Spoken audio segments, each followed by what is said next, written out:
"We don't need your input." He said it like I wasn't even there, like the words I'd just spoken had evaporated before they reached his ears. His hand came up before I could finish my second sentence, that dismissive wave he'd perfected over the past 8 months. 17 people sat in that room, and not one of them met my eyes. They just waited for him to move on, waited for the meeting to continue, as if I hadn't spoken at all. My notebook sat open in front of me. I'd written 3 bullet points about the partner firm, about the warning signs I'd been tracking for 6 weeks. I closed it. The sound of the cover shutting was the loudest thing in that room. That was meeting number 9.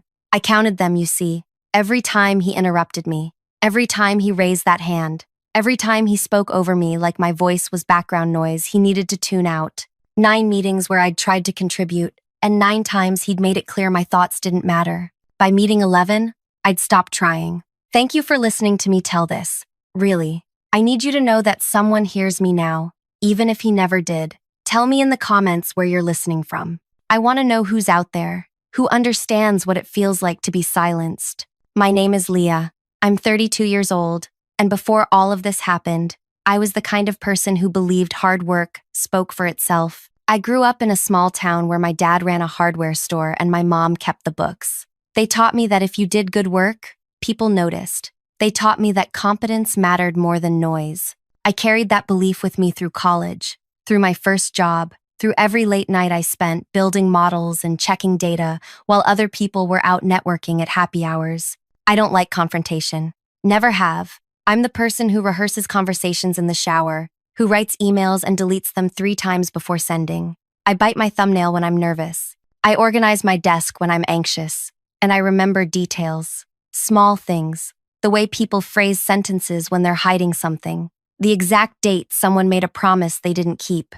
I've always been that way, even as a kid. My mom used to say I had a steel trap for a memory, but it made me too serious. She wanted me to let things go more easily. I never learned how. I started at the firm 4 years before everything fell apart. Junior analyst position, decent salary, good benefits. The company handled logistics consulting for mid-size manufacturers. Nothing glamorous, but stable. Important work that kept supply chains running, kept products moving, kept businesses alive. I was good at it, better than good. I built a forecast model in my first year that identified a supply vulnerability no one else had caught. It saved the company $3 million in the first quarter after implementation. The CEO presented it to the board as something the leadership team had collectively observed. I remember sitting in my cubicle when I heard about it, eating lunch at my desk like I always did, reading the internal memo that praised our strategic leadership for the insight. I told myself it was fine. That's how companies work, right? Ideas flow up, credit spreads wide. I was building my reputation through results, not recognition. I made senior strategist 18 months later, youngest person to reach that level in the firm's history. I had my own office, a small one that overlooked the parking structure, but it was mine. I had a window. I had a door that closed. I thought I was building something real. The CEO's name was Robert, 51 years old, business degree from a respected university, 20 years in the industry. Everyone called him Rob, said it with this familiarity that suggested they'd known him forever. He wore expensive suits, but never the most expensive. He laughed at jokes in meetings, always a beat after everyone else, like he was making sure it was safe to laugh first. In my first 2 years, he'd nod when I spoke. He'd say things like, "Good point," or "Let's explore that." He never said my name when he repeated my ideas to others, but he acknowledged me in the moment. That felt like enough. Things shifted about 8 months before meeting number 11. Small changes at first. He'd check his phone when I presented. He'd interrupt with a different topic before I finished. Then the interruptions got sharper, more dismissive. By month 4, he wasn't even pretending to listen. He'd raise that hand, palm out, and say things like, "Let's keep moving," or "We're getting off track," even when I was directly addressing the agenda item we were discussing. Other people started doing it too. Once he made it acceptable to cut me off, others followed. A senior director named Lauren started talking over me in meetings. A manager named Todd would literally start whispering to the person next to him while I spoke. It was like watching a slow erasure. I'd open my mouth, and people would look away. I started documenting every meeting, every interruption, the date, the topic, who was present, what I'd been trying to say. I didn't know what I'd do with the information. I just knew I needed to remember correctly, needed proof that I wasn't imagining it, that it was really happening. Meeting number 11 was on a Wednesday. Morning session, full strategy team, plus 2 department heads who usually didn't attend. I'd been tracking something for 7 weeks by then. One of our oldest partner firms, a company we'd worked with for 12 years, was changing. Small shifts in their communication. Their CEO had been named to some big foundation board, the kind of position that changes how people see themselves. They'd started using different language in emails, more formal, more distant. I'd noticed them pulling back from 3 collaborative projects, citing scheduling conflicts each time. I knew what it meant. They were repositioning, getting more selective. We weren't going to be a priority for them anymore, and if we didn't adjust our approach, we'd lose them entirely. That kind of loss would hurt. They represented 18% of our annual revenue. I tried to bring it up in meeting 11, got halfway through my first sentence before Robert raised his hand. "Let's stay focused on real concerns," he said. Then he laughed. Actually laughed. Like the idea of me having insight worth hearing was funny. Someone coughed. Lauren shifted her papers. Todd looked at his phone. I closed my notebook and didn't open it again for the rest of the meeting. I walked back to my office afterward and sat in my chair for 20 minutes, staring at the parking structure. Cars pulling in, cars pulling out, people going about their days like nothing had happened. Like I hadn't just been erased in front of a room full of colleagues who'd let it happen without a word. That night, I went home to my apartment and made tea I didn't drink. I sat on my couch with my laptop and started searching. I pulled up Robert's background file from the company archive, the one from his hiring process years before I'd joined. Standard information, education, experience, references. But I started looking deeper. Old interviews in trade publications, industry conference photos, board member profiles. That's when I found it. An interview Robert gave 8 years ago, right after he'd been hired. The journalist asked who'd influenced his career most. Robert named someone, called him a mentor, the man who believed in him when others hadn't, the man who saw his potential. I looked up the name. Emeritus board member at our firm. He'd stepped down from active chairmanship 5 years ago, but still held a board position, still attended quarterly meetings. I found a photo of them at an industry dinner. Robert looking at this man, with something close to worship in his eyes. I had built my career on noticing things other people missed, on tracking patterns, on understanding how relationships shape decisions. And sitting there on my couch at 11 at night, I realized I'd just found the one relationship that mattered more to Robert than anything else. I didn't have a plan yet, but I had a thread, and I knew how to pull threads carefully, how to see where they led without breaking them too soon. The emeritus board member's name was Frank. I found that in the company directory, along with his assistant's contact information. He kept office hours on Tuesdays and Thursdays, even though he wasn't actively running anything anymore. Old habits, I guessed. Or maybe he just didn't know what else to do with his time. I spent a week crafting the email, deleted it 6 times, started over. I needed a reason to reach out that felt legitimate, that wouldn't raise suspicion.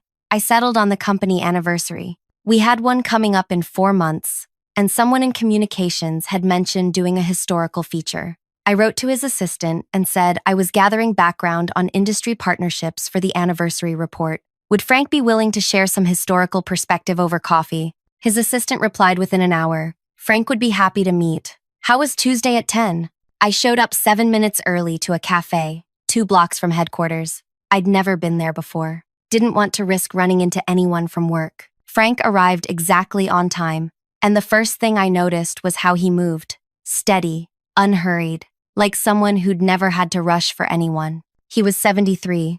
I'd looked that up. Silver hair, expensive watch that he didn't fuss with, eyes that stayed on your face when you talked. He ordered black coffee and a scone he didn't eat. "Leah," he said, like he'd been saying my name for years. "I've heard good things about your work." I wondered if that was true or just something people said. "Thank you. I appreciate you making time." We talked for 40 minutes that first meeting.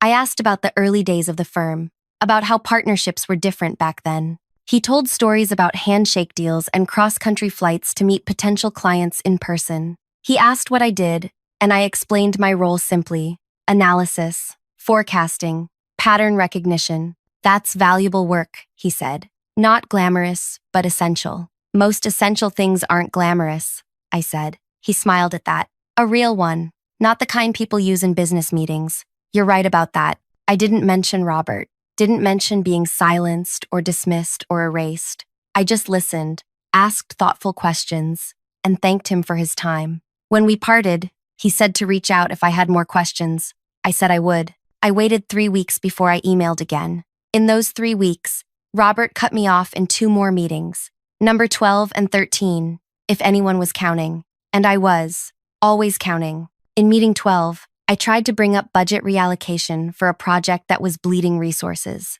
He literally started talking to someone else while I was mid-sentence. Just turned his body away and asked Lauren about her weekend plans. I stopped talking, closed my laptop, no one noticed. Meeting 13 was worse because I'd almost convinced myself it was getting better. I'd prepared a presentation on market trend shifts, spent 8 hours building the deck, checking every data point. Robert let me get through 3 slides before he stood up and said we needed to table this for another time. The meeting wasn't even half over. We just moved on to someone else's update, while my presentation stayed frozen on the screen behind me. I went to the bathroom after and locked myself in a stall. Didn't cry. I'd stopped crying about this months ago.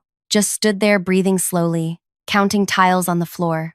11 tiles across, 14 tiles deep, 154 tiles total in that bathroom. Numbers were reliable. Numbers didn't change their mind about you. My second meeting with Frank happened at the same cafe. I'd sent him a question about partnership evolution, about how firms knew when relationships were shifting. He suggested coffee again, and this time, we talked for an hour. I told him I'd been studying how communication patterns changed when partnerships weakened, how language shifted, how timing of responses indicated priority levels. You're looking at behavior, not just contracts, he said. Contracts tell you what people agreed to once, I said. Behavior tells you what they're choosing now. He nodded slowly, like I'd confirmed something he'd been thinking. Have you noticed any patterns in our current partnerships? I had. Of course I had. I'd been tracking them for months, but I kept my answer measured. A few interesting shifts. Nothing alarming yet, but worth monitoring. Send me your observations, he said. I'd be curious to see what you're noticing. I sent him a 2-page analysis that night, carefully worded, professional. I focused on 3 partnerships, including the one I'd tried to warn Robert about. I didn't frame it as a warning, just presented the data. Response time increases, language formality changes, meeting cancellation patterns. Let the numbers speak. Frank replied the next morning, this is excellent work. Let's discuss next week. We fell into a rhythm after that. Coffee every 2 to 3 weeks.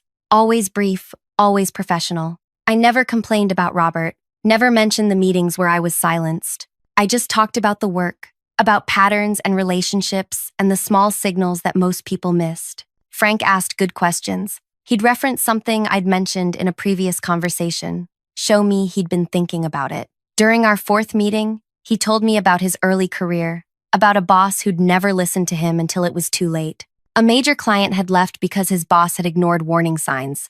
I tried to tell him, Frank said, but some people can't hear until the consequences are already happening. I sipped my coffee and said nothing, but I filed that story away, turned it over in my mind later that night. Frank had learned young what it felt like to be unheard, and he'd clearly never forgotten. Work got worse. Robert started bringing in an outside consultant, a guy named Brian who'd worked with him at his previous company. Brian sat in our meetings now, and Robert asked his opinion on everything. Actually turned to him and said, "What do you think, Brian?" Like Brian's 3 weeks with our company made him more valuable than those of us who'd been there for years. In meeting 16, I tried to correct an error in Brian's analysis. The numbers he'd cited were wrong. Not opinion, wrong.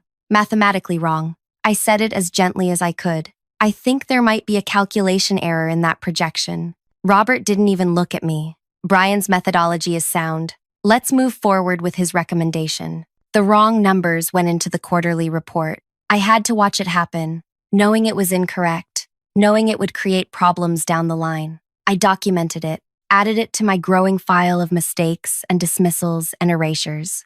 I stopped eating lunch in the break room, stopped joining colleagues for coffee. I came in early, stayed late, and kept my head down. Lauren asked me once if I was okay. I said I was fine. She didn't ask again. At home, I lived in comfortable silence. I had a one-bedroom apartment with a balcony I never used. I ordered groceries online. I listened to podcasts while I cooked simple meals. I ran 3 miles every morning before work, the same route every day. Predictability felt safe. Control felt necessary. My younger sister called every Sunday. She lived across the country, worked in graphic design, had 2 kids and a husband who coached Little League. She'd ask how work was going, and I'd say fine. She'd tell me about her kids' latest adventures, and I'd listen and ask questions and feel grateful that someone's life was working out the way it should. I didn't tell her what was happening, didn't want her to worry, didn't want to hear advice about standing up for myself or finding a new job. This wasn't about running away. This was about something else. Something I was still figuring out. My 5th meeting with Frank happened on a rainy Tuesday. We sat near the window, watching people hurry past with umbrellas. I mentioned the partner firm again, the one I'd been tracking for months now. Their CEO had just been announced as a new board member for some prestigious foundation. They're positioning themselves differently, I said, more selective about their associations. Frank stirred his coffee slowly. We should be mindful of that relationship. I tried to mention it in strategy meetings, I said. The words came out quieter than I'd intended, but I'm not always heard. He looked at me for a long moment, not with pity, not with surprise, with something like recognition. Send me your full analysis, he said, directly. I did. 3 pages this time.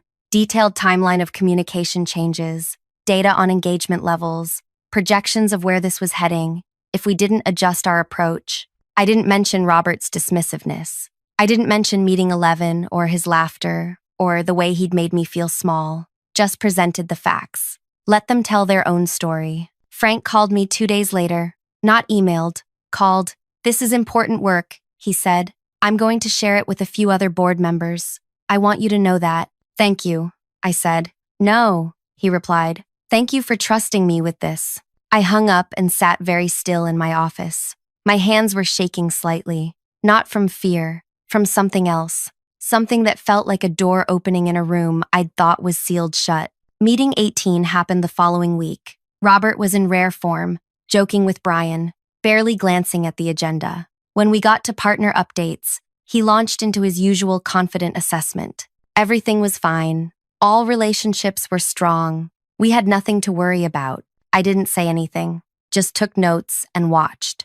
2 weeks passed. I heard through Lauren that Frank had started making calls, asking questions about partner relationships, requesting historical data. Robert didn't seem concerned. Why would he be? Frank was emeritus, a figurehead, someone who showed up to quarterly meetings and voted with whatever the active board recommended. Robert didn't know Frank had been having coffee with me for 3 months, didn't know I'd sent analysis directly to him, didn't know that the man whose approval he'd built his entire career on was watching him differently now. I came in early the morning of the quarterly strategy meeting. It was scheduled for 9, full leadership team plus department heads, standard agenda, budget review, project updates, partner relationship status. I'd stopped preparing presentations, stopped hoping my voice would matter. I brought my notebook and planned to sit quietly, same as always. I got coffee from the break room and walked back toward the meeting space. That's when I saw Frank in the lobby, just standing there in his coat, talking to someone from facilities. My heart kicked hard against my ribs. He wasn't supposed to be here. This wasn't a board meeting. This was internal strategy. Frank didn't attend these. He saw me and nodded. Nothing more, just a simple acknowledgement. I nodded back and kept walking. The meeting room filled up. Robert arrived last, laughing with Brian about something. He didn't notice Frank sitting in the back corner. None of them did. They were too busy settling in, opening laptops, pouring water from the pitchers on the side table. Robert called the meeting to order. We moved through budget items, discussed project timelines, everything normal, everything routine. Then we hit partner relationships. Robert stood up. He loved standing when he presented, liked the authority it gave him. Our partnerships remain strong, he started. In fact, I'd say we're in the best position we've been in years. He pulled up a slide showing our top 5 partners. The firm I'd been tracking was listed second. Robert pointed at their logo and smiled. This one's been particularly solid. Their CEO calls me personally to check in. They're desperate to maintain our relationship. A few people chuckled. Robert fed off it, got more animated. Honestly, they'll take whatever terms we offer at this point. They need us more than we need them. He changed his voice then, made it higher, mocking. An imitation of their CEO. Whatever works for you, Robert. We're flexible, Robert. More laughter. Lauren was grinning. Brian nodded along, like this was brilliant business strategy. I felt sick, not because Robert was being cruel, though he was, but because he was doing it in front of the one person whose opinion actually mattered to him, and he didn't even know it yet. Frank cleared his throat, not loud, just enough. Robert stopped mid-sentence, turned, saw Frank sitting there in the back corner, hands folded on the table in front of him. The color drained from Robert's face so fast I could track it happening, pink to white in 3 seconds. Frank, Robert said. His voice had gone thin. I didn't realize you'd be joining us. I wanted to observe, Frank said quietly. His tone was neutral, calm, the kind of calm that made you nervous. Please continue. Robert tried to laugh. I was just explaining our strong partner relationships. Yes, Frank said. I heard. You mentioned that firm whose CEO is desperate for your business, the one you were mimicking. It was just a joke, Robert said quickly. We have a great relationship with them. Frank leaned back slightly in his chair. That's interesting, because their CEO is on the foundation board, the same one I joined last year. We had dinner together, 8 days ago. The room went absolutely silent. Not the kind of silence where people were waiting for more information. The kind where everyone suddenly understood something terrible was happening and didn't know where to look. Robert's mouth opened. Nothing came out. He mentioned something during our conversation, Frank continued. His voice stayed quiet, steady. Said he'd been considering reducing commitments with certain partners. Wanted to focus on relationships built on mutual respect and aligned values. Robert's hands gripped the back of the chair in front of him. Frank, I think there's been a misunderstanding. I don't think so. Frank stood up slowly. I received an analysis last month, very thorough. It detailed exactly the kind of communication shift that indicates a partnership in decline. Response delays, language changes, engagement reduction. The analyst predicted we'd lose this partner within 6 months if we didn't adjust our approach. He paused.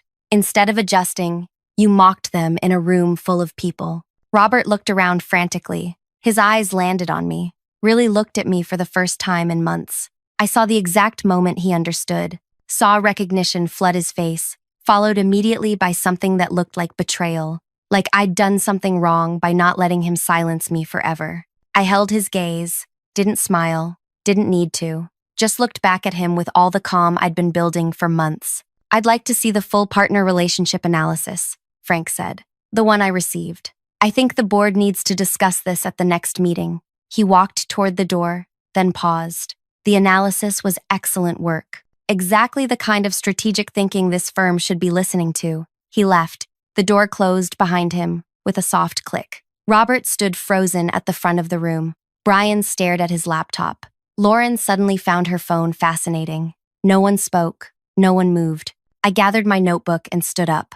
Walked out of that room, with my head up and my hands steady. Behind me, I heard Robert say something about taking a short break. His voice shook. The board met the next day. I wasn't there, but I heard about it afterward. Frank called an emergency session, invited 3 other board members, made some phone calls that morning, including one to the partner firm's CEO, asked direct questions about their relationship with our firm, about their future plans, about their perception of our leadership. The partner CEO was honest, said they'd been considering ending the partnership, said they'd felt increasingly disrespected, said Robert's approach had become problematic. Frank presented my analysis, showed the board exactly what they'd been missing, what Robert had dismissed as unimportant, what he'd laughed at in meeting 11 while I sat there and absorbed the humiliation. 62 hours after Frank walked out of that strategy meeting, Robert submitted his resignation. The official statement went out that afternoon, pursuing other opportunities, grateful for his time with the firm, wishing everyone continued success. I read it at my desk, let the words settle, didn't feel triumphant, didn't feel vindicated, just felt tired, and maybe a little bit free. Robert cleaned out his office the next morning. I watched from my window as he carried a box to his car. He didn't look back at the building, just loaded his box, got in, and drove away. The man who'd built his career on Frank's belief in him had shown Frank exactly who he'd become, someone who couldn't hear warnings, someone who dismissed the people trying to help him, someone who mocked relationships that mattered until those relationships destroyed him. The firm brought in an interim CEO while they searched for permanent replacement. First strategy meeting after Robert left, I mentioned a forecast adjustment we needed to make. Opened my laptop, pulled up my analysis. The room went quiet, but different this time. Not the silence of people waiting for me to stop talking, the silence of people actually listening, really hearing what I had to say. Lauren asked a follow-up question. A good one. Brian took notes. The interim CEO nodded and said, "Let's make that adjustment. Can you send the full analysis to the team?" "Yes," I said. I never got Robert's job. Didn't want it. I'm still a senior strategist. Still in my office overlooking the parking structure. Still doing the work I've always done. But now when I speak, people listen. Now when I share analysis, it gets read. Now when I walk into meetings, I don't have to brace myself for erasure. Frank and I still have coffee sometimes. Less frequently now. We don't need the pretense of business discussions anymore.